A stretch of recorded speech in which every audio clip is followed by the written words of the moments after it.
le Centre intégré de prise en charge des violences basées sur le genre a enregistré au total pour les 2 derniers mois 9 cas de viol commis sur mineurs de 5 ans à 9 ans, 16 cas de viol sur mineurs de 10 ans à 14 ans et 39 cas de viol commis sur mineurs de 15 ans à 17 ans. Ces chiffres de cas de viol sur mineurs présentés par la directrice départementale des affaires sociales et de la microfinance du littoral ont été enregistrés courant avril et mai 2022.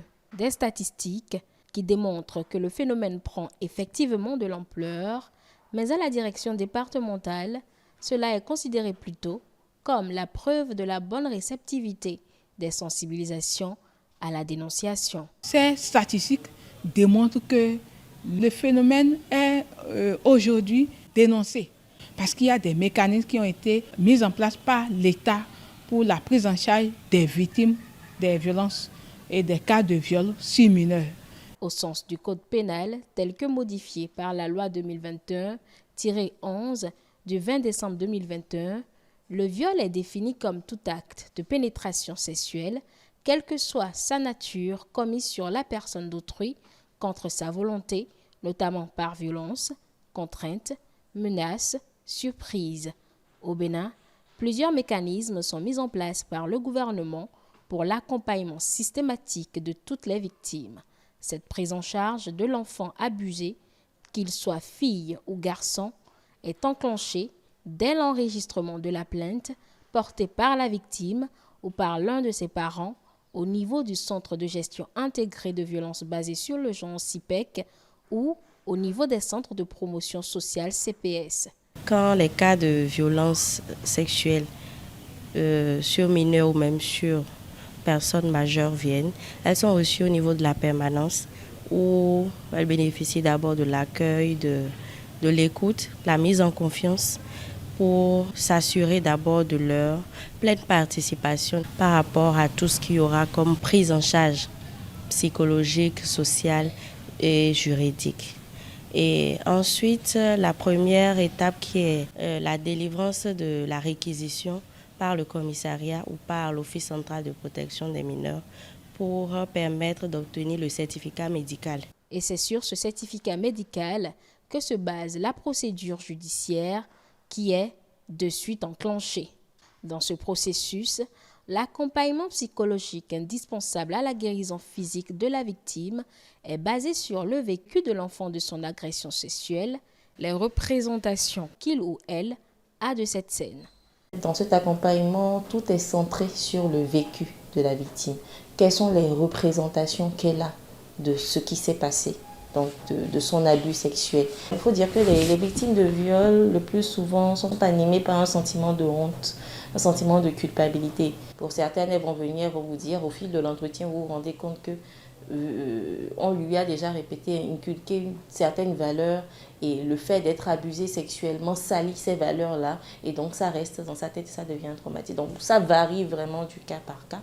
Parallèlement à ce suivi médical et psychologique de la victime, la justice qui est saisie travaille de son côté pour punir le bourreau.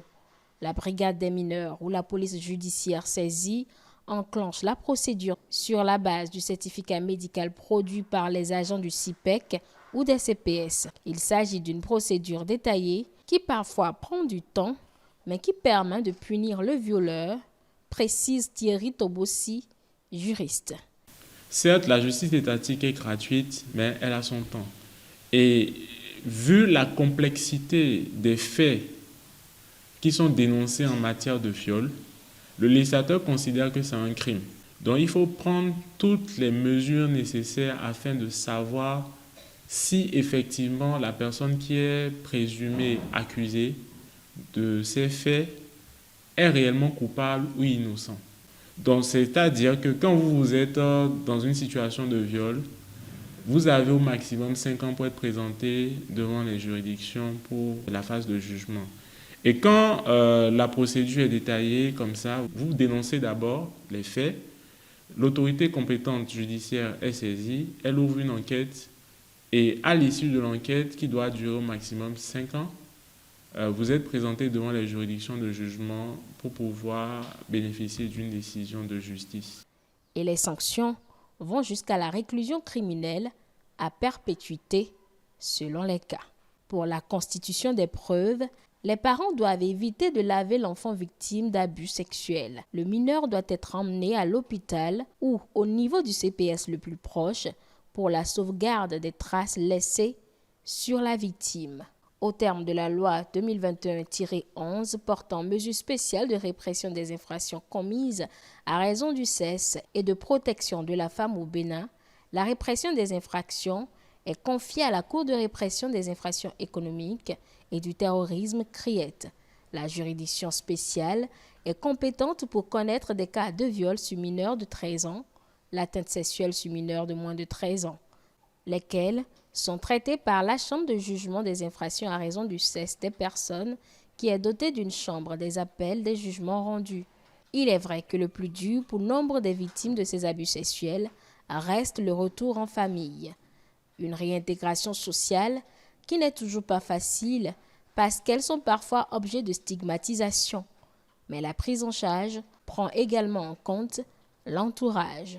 Après avoir sécurisé cet environnement familial, après avoir calmé les ardeurs et les colères et tout au niveau des membres de la communauté, nous préparons maintenant le retour en famille de cet enfant-là. Cette réintégration n'est pas que familiale, elle est également sociale, elle est également professionnelle, ou elle est également scolaire.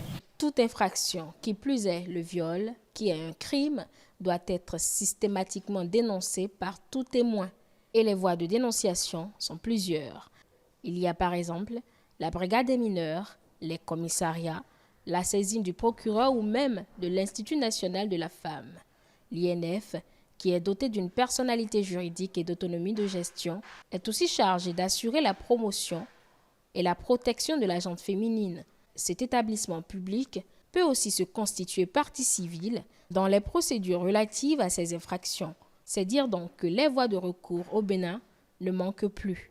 La lutte doit être continue pour sauver les enfants et décourager à jamais leurs bourreaux.